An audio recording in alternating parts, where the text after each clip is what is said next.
듣기 위하여 이 자리에 나오신 우리 모든 우리 사랑하는 우리 성도님들 진심으로 환영합니다.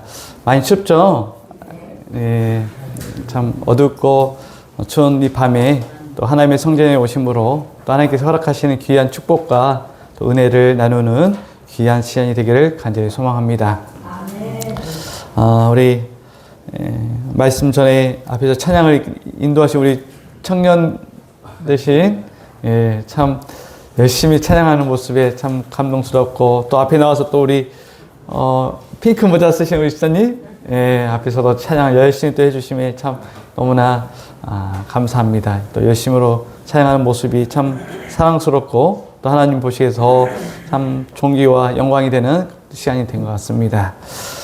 오늘 저녁도 우리 최장모님의 귀한 또 식사 대접을 받아서 맛있게 잘 먹고 또 힘있게 또 말씀을 전할 수 있게 된 것 같습니다. 오늘 저녁도 하나님의 귀한 말씀을 나누는 시간입니다. 총 제목은 사경의 제목이 뭔가요? 재림교회 신앙의 심장. 여러분 혹시 이 책 읽어보셨나요?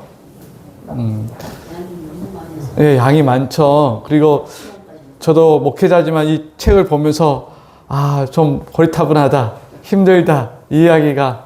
그래도 대략 어느 정도 아는 내용이 있는데 또 이 저자께서도 더 깊이 말씀을 또 전한 부분이 있어서 때로는 이해하기 어렵지만 저도 이 말씀을 전달하면서 어떻게 하면 최소한 이 말씀을 잘 전달할 수 있을까 고민하고 말씀을 준비했습니다. 아무쪼록 하나님의 은혜가 말씀을 통해서 잘 전달되기를 간절히 소망합니다.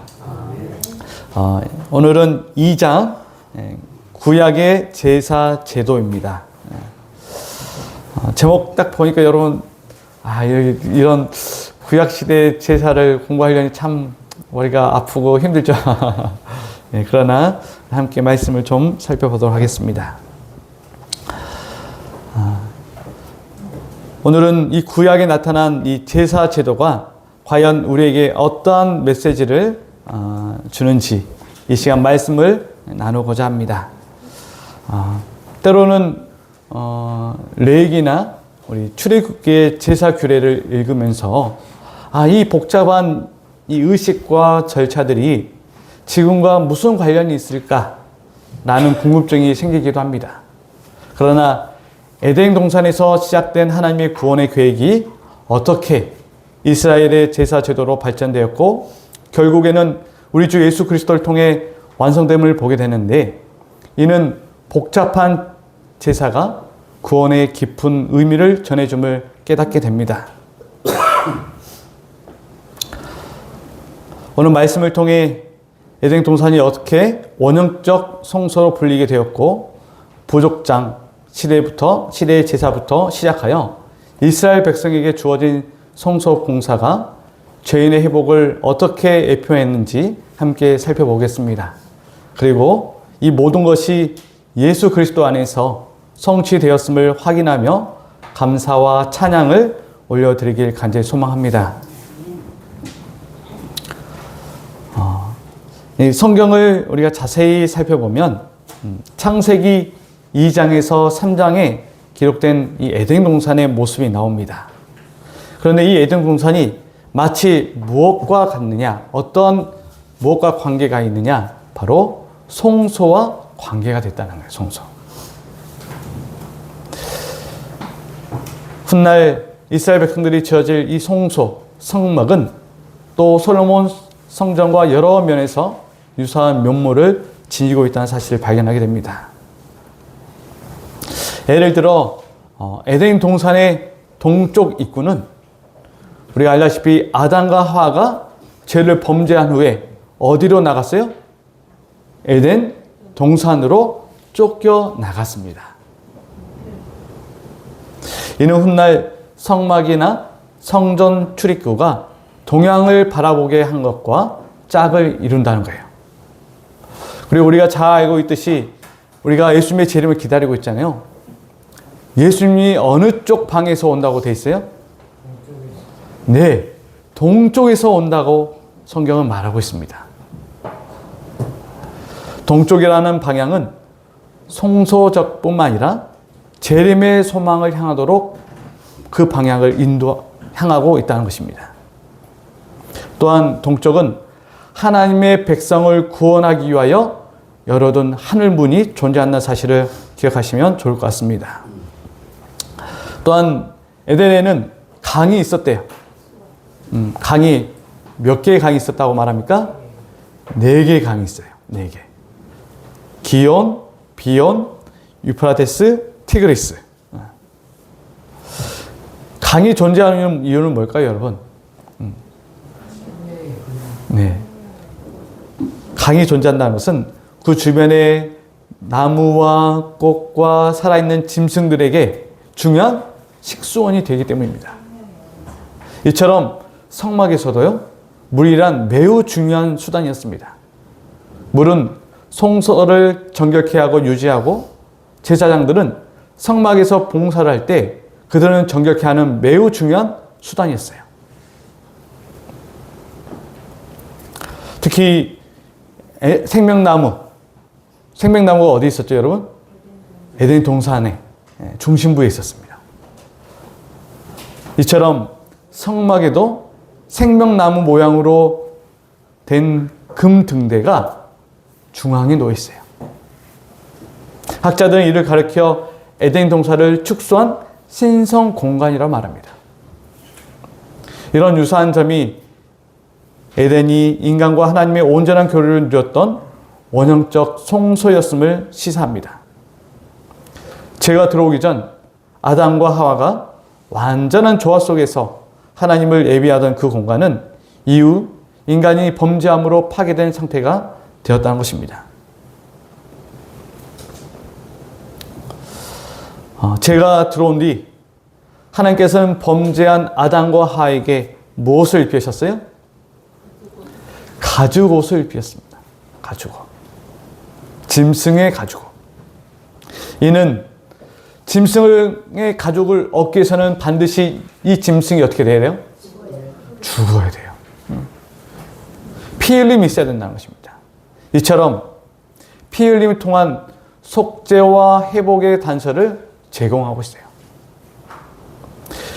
에덴 동산에서 그들이 쫓겨났지만 하나님께서는 인간에게 제사를 통해서 하나님께 접근할 수 있는 은혜를 예비해 주십니다.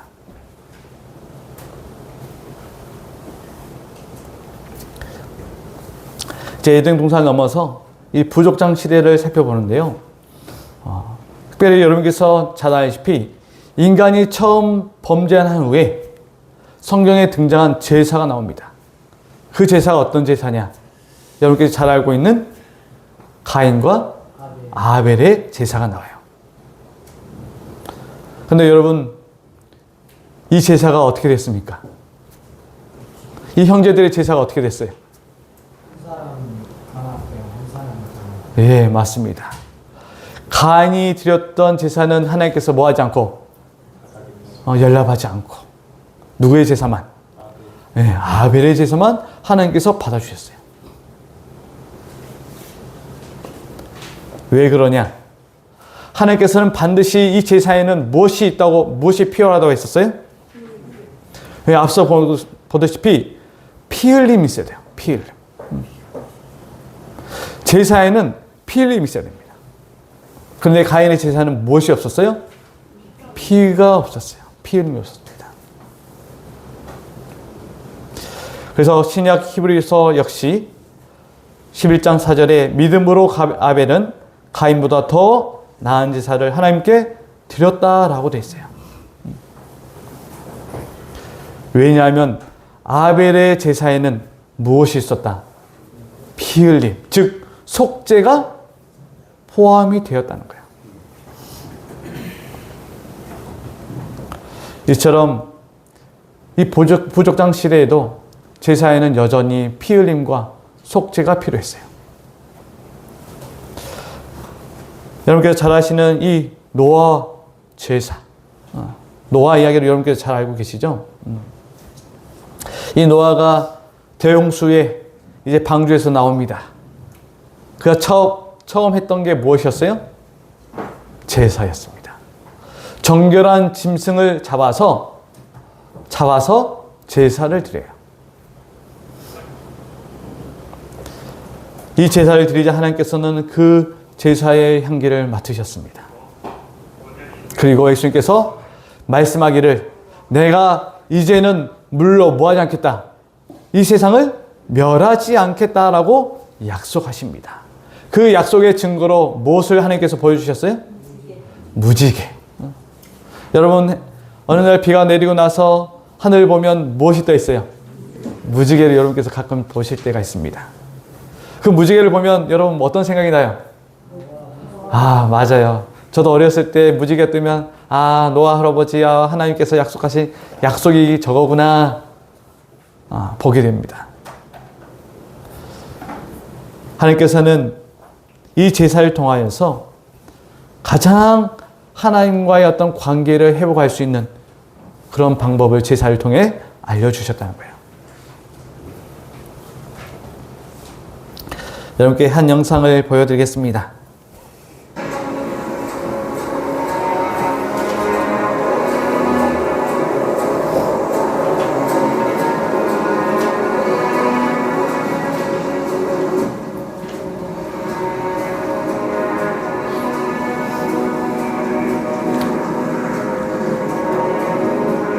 영상 속에 두 사람이 등장합니다.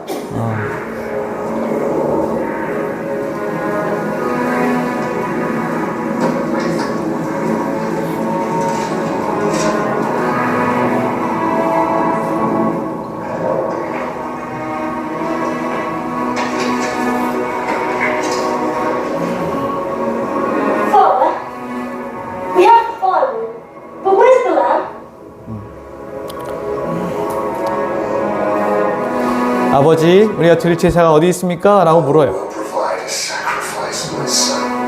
하나님께서 준비해 주실 거다 라고 이야기합니다.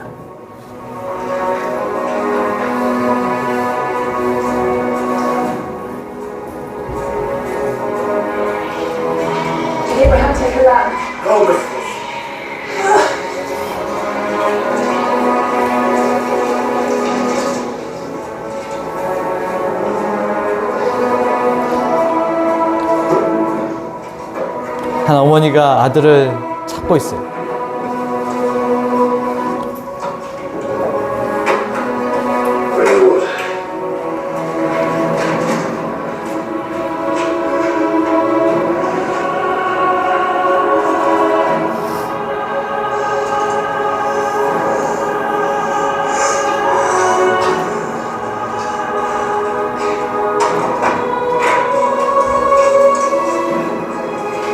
이 아버지와 아들이 이제 제사를 드리려고 돌단을 쌓고 있어요.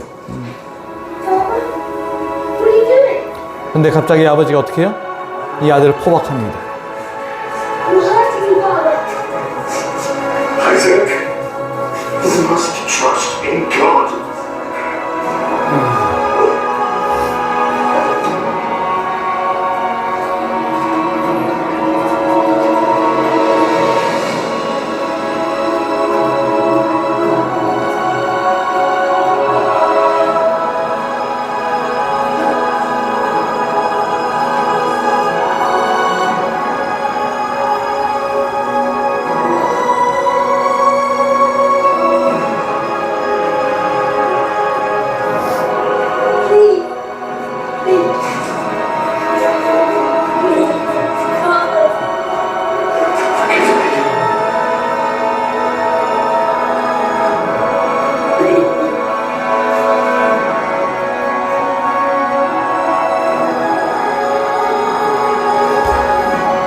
여러분께서 잘 아시는 정말 이 구약의 이야기 중에 제사라면 빠질 수 없는 가장 우리에게 교훈을 주는 장면이 있다면 바로 이야기가 있다면 바로 이 아브라함의 번제, 아들을 그의 사랑하는 아들 이삭을 하나님께 바치라는 이 번제 이야기를 우리가 빠뜨릴 수 없을 것입니다. 하나님은 그에게 뭐라 말해요? 내 아들, 내 사랑하는 독자 이삭을 번제로 드리라는 거예요. 우리가 앞서 영상을 보았지만 이 아브라함이 어떻게 해요? 정말 그의 사랑하는 아들을 모리아산에 데려가서 하나님께 바칩니다. 그만큼 아브라함은 하나님의 말씀에 어땠어요? 순종했어요. 자신의 아들을 죽여야만 하는 그런 끔찍스러운 그 명령에도 이 아브라함은 하나님의 말씀에 순종합니다. 하나님께서 진정 원한 것은 그런 희생적인 그런 제사가 아니라 진정한 그의 믿음을 시험했던 거죠. 핵심은 이렇습니다. 하나님께서는 친히 그 이삭을 대신하여 무엇을 준비했어요? 양을 준비했어요. 대속물을 준비했다는 것입니다. 이처럼 후에 이 아브라함의 이야기는 누구의 이야기를 지금 말하고 있어요? 예수 그리스도. 죄 많은 우리를 위해서 대속할 예수 그리스도를 이야기해 줍니다. 하나님은 그 대가를 대신 지불할 희생 제물을 준비해 주신다는 말씀을 주고 있어요. 성막은 출애굽기 25장과 26장에 하나님께서 성막을 어떻게 만들지에 대해 그 재료까지 세세하게 가르쳐 주십니다. 그리고 이 모든 재료는 이스라엘 백성들로 하여금 기쁘게 내는 것을 받아서 지으라 명령하시죠. 단 하나뿐인 성소의 문이 있는 동쪽을 기준으로 번제단, 물두멍, 그리고 성막이 있는데 성막에 들어가게 되면 성소와 지성소가 있습니다. 동쪽인 성막의 입구로 들어와서 예물을 드리게 되는데 번제단을 기준으로 북쪽에서 예물을 드리는 사람이 가축을 잡습니다. 그렇게 해서 잡게 된 가축의 피를 가져다가 번제단 내 모퉁이에 있는 번제단의 뿔에 피를 묻히고 가축을 번제단 위에다가 올립니다. 그렇게 태우게 되면 그것은 화제로서 하나님 앞에 향기로운 냄새로 드려지는 것이죠. 번제단에서 조금 더 이동하게 되면 그 앞에 물두멍이 있습니다. 물두멍에서는 제사장들이 손이나 발을 씻도록 되어 있습니다. 이때 손이나 발을 씻지 않고 성막 안에 들어가게 되면 제사장은 반드시 죽게 됩니다. 성막 안에 있는 성소를 보면 그 바깥에는 해달 가죽으로 덮여져 있습니다. 그 안에 들어가게 되면 나오는 곳이 바로 성소입니다. 이 성소에는 제사장들만이 들어올 수 있습니다. 제사장들이 들어오면 입구인 동쪽을 기준으로 서쪽인 지성소 앞에는 분향단이 있습니다. 이 분향단에는 지정된 향을 섞어서 만든 것을 태움으로써 거룩한 향기를 냅니다. 성소에서 북쪽에 보이는 것이 바로 떡상입니다. 떡상은 하나님 앞에 떡을 차려서 놓는 것을 말하는데 12장의 진설병을 두 줄로 6장씩 쌓아 놓습니다. 그리고 성소의 남쪽에는 살구나무 꽃 모양을 한 등잔대가 있습니다.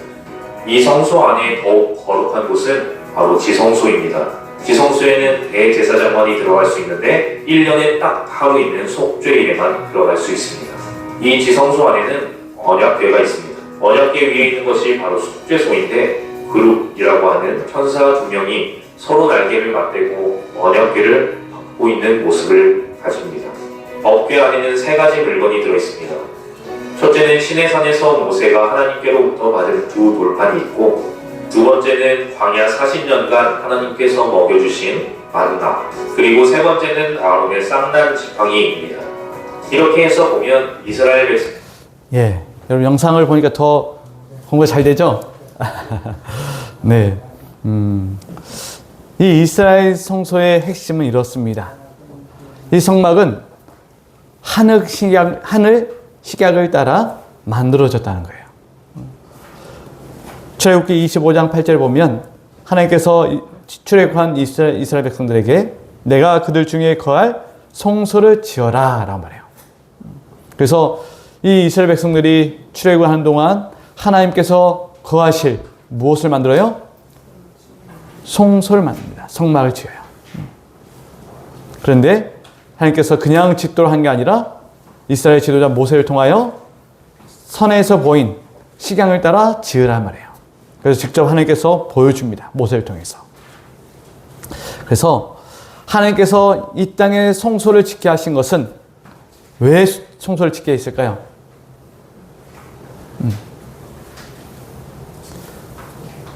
여러분, 우리가 교회를 왜 올까요? 이곳에 누가 있어요?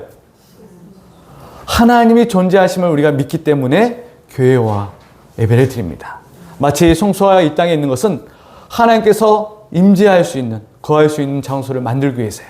그래서 가장 인간과 함께 하기 위해서, 가까이 하기 위해서 하나님께서 성소를 짓게 하셨다는 것입니다. 우리가 앞서 영상을 보았지만 이 성막에는 이 세 가지로 나누게 있습니다. 첫째는 성소, 지성소, 뜰, 성소, 지성소, 이 세 구역으로 나눠집니다. 들어갈수록 점점 더 거룩해짐을 알 수 있어요. 번제단에서는 반드시 피 흘림이 있어야 되고, 또 성소 안에는 우리가 아까 봤던 것처럼 생명나무 상징하는 등대, 분향단, 진설 병상들이 있습니다. 이것은 인간과 하나님의 만남을 더욱 깊이 한다는 의미를 가지고 있어요. 그리고 그 안에는, 지성소에는 무엇이 있다고요? 언약궤.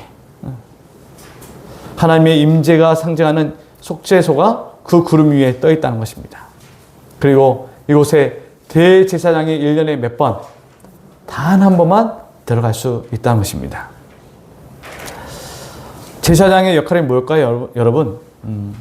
레위기 8장과 10장을 보면 이 아론과 그의 아들들이 이임식을 합니다. 주로 안수, 기름 부음, 그 다음 희생제사를 거쳐서 이 제사장직을 수행을 해요.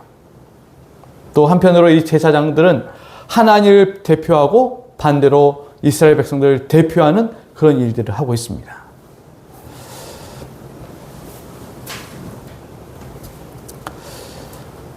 여러분, 성막에서는 매일매일의 어떤 제사가 있습니다. 그것을 우리가 상번제라고 하는데요. 그것은 매일매일 성소로 누가 온다는 거예요?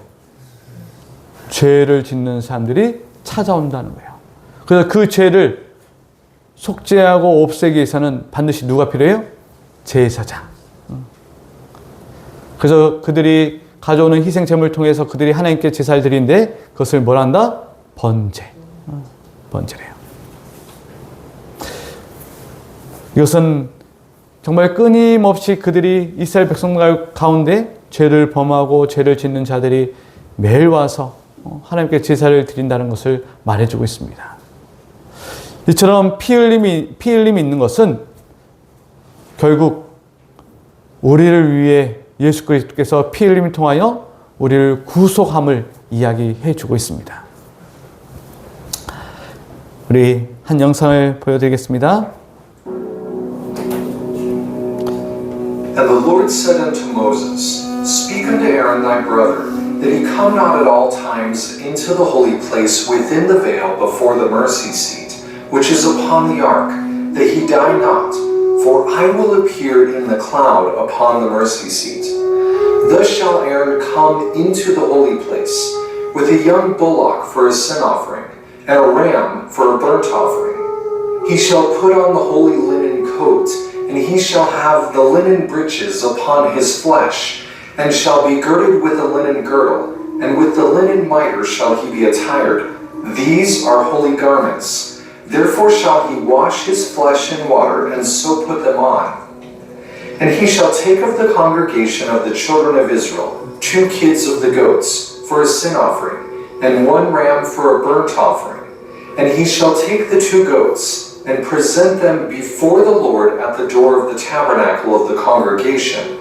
And Aaron shall cast lots upon the 2 goats, 1 lot for the scapegoat, and the other lot for the Lord. And Aaron shall bring the bullock of the sin offering, which is for himself, and shall make an atonement for himself and for his house, and shall kill the bullock of the sin offering, which is for himself. And he shall take a censer full of burning coals of fire from off the altar before the Lord, and his hands full of sweet incense, beaten small, and bring it within the veil. And he shall put the incense upon the fire before the Lord, that the cloud of the incense may cover the mercy seat that is upon the testimony, that he die not. And he shall take the blood of the bullock, and sprinkle it with his finger upon the mercy seat eastward. And before the mercy seat shall he sprinkle of the blood with his finger 7 times. Then shall he kill the goat of the sin offering that is for the people, and bring his blood within the veil, and do with that blood as he did with the blood of the bullock, and sprinkle it upon the mercy seat, and before the mercy seat. And he shall go out unto the altar that is before the Lord, and make an atonement for it, and shall take of the blood of the bullock, and of the blood of the goat, and put it upon the horns of the altar round about. And when he hath made an end of reconciling the holy place, and the tabernacle of the congregation, and the altar, he shall bring the live goat. And Aaron shall lay both his hands upon the head of the live goat, and confess over him all the iniquities of the children of Israel, and all their transgressions in all their sins, putting them upon the head of the goat, and shall send him away by the hand of a fit man into the wilderness. And the goat shall bear upon him all their iniquities, unto a land not inhabited. And he shall let go the goat in the wilderness. And he shall wash his flesh with water, and offer his burnt offering, and the burnt offering of the people, and make an atonement for himself and for the people. And this shall be an everlasting statute unto you, to make an atonement for the children of Israel, for all their sins once a year. 자, 여러분께 이 영상을 보여준 이유가 있습니다. 오늘 2장의 내용이 가장 길어요. 이 사경의 교제 내용 중에. 근데 그 중에 우리가 가장 알아야 할 게 뭐냐면 바로 대속죄의 일입니다. 구약의 제사에서 가장 중요하게 여기는 제사가 있다면 바로 대속죄 일이란 거예요. 특별히 이 대속죄의 목적은 무엇이냐? 송소 정결입니다. 1년에 몇 번? 단 한 번. 대제사장이 전체를 대표하여 지성소에 들어가는 거예요. 그날 바로 대속죄일입니다. 이스라엘 백성들이 1년 동안 지어온 모든 죄들을 단 한 번 해결할 수 있는 그날이 바로 대속죄일이에요. 이날은 숫송아지와 수염소의 피를 사용해서 지성소에 들어갑니다. 아마 이 대속죄일에는 모든 이스라엘 백성들이 금식하고 그들의 죄를 자복하며 회개하는 날로 그 하루를 보냈을 거예요. 성도 여러분, 우리에게는 이런 날이 있습니까? 없죠. 왜 없을까요, 여러분? 예수님께서 이 모든 제사들을 다 한 번에 본인이 해결했기 때문이에요. 더 이상 매일매일 드릴 그런 제사가 필요 없게 되었다는 것입니다. 특별히 이 제사 때는요, 양을 2마리 데리고 옵니다. 염소를 데려와요. 하나는 무슨 염소예요? 아사새. 이 염소가 무슨 역할을 할까요? 여러분께서 익숙히 잘 알았으면 우리의 죄를 정화시켜서 이 염소가 어디로? 광야로 내어쫓겨요. 그러다가 어떻게 돼요? 그대로 죽어요. 그런데 이 염소는 결국 누구를 말할까요? 우리 죄를 범하게 한 사탄. 최종적으로 이 사탄은 어떻게 될까요? 죽게 돼 있어요. 멸하게 돼 있습니다. 죄를 떠넘긴 그가 이제 죄의 장본이 되어 그가 언제는 예수님께 오실 때 그도 역시 죽게 될 겁니다.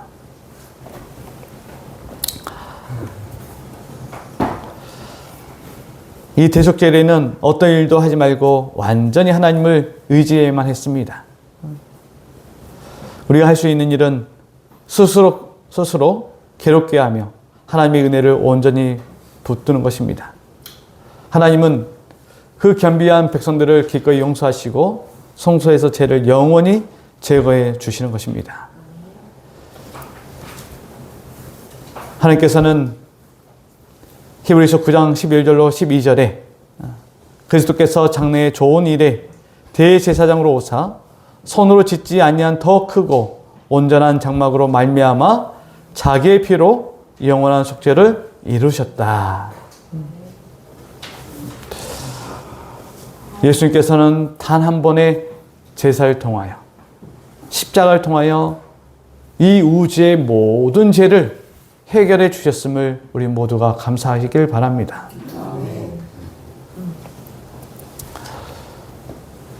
구약의 대속죄일이 이스라엘의 공동체를 연일에 정결케 했다면 예수님께서는 영원히 우리 죄를 제거하시는 진정한 희생양이 되셨음을 우리 모두가 기억하시길 바랍니다.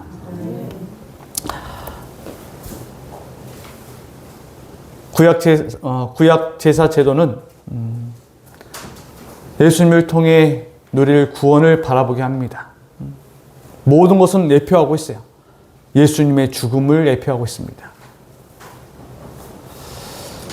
단 한 번에 드린 이 희생으로 말미암아 우리의 삶이 변화되었다는 것을 우리가 깊이 생각하시면 참 좋을 것 같아요.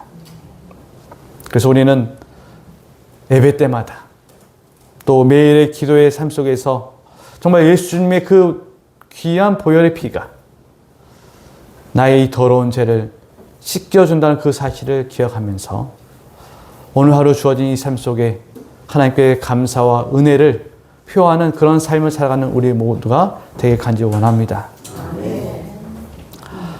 구약제사는 하나님의 거룩과 죄가 결코 공존할 수 없음을 선명하게 보여줍니다. 에덴 동산에서 쫓겨난 인간이 다시 주님께 나오려면 반드시 속죄의 피가 필요해요. 그러면 우리는 매일의 삶 속에서 죄를 가볍게 여기지 말고 진지한 회개로 하나님께 나가는 삶이 되기를 간절히 원합니다. 언제나 예수님의 그 십자가를 바라보며 은혜로 죄 사함을 받는 믿음으로 살아가는 우리 모두가 되길 간절히 바랍니다. 오늘 말씀의 결론입니다. 우리가 무엇보다 더 이상 피해임 없이 예수 그리스도 말미암아 우리를 구원해 주신 하나님께 감사드립시다. 구약 시대보다 더 은혜가 넘치고 자비가 넘치는 이 시대, 이제는 이 땅에 다시 오실 그 예수님의 그 재림을 우리가 간절히 소망하면서 오직 예수님의 공로만을 의지하며 살아가는 이 자리에 있는 귀한 우리 성도들 되시길 바라면서 말씀을 마치겠습니다.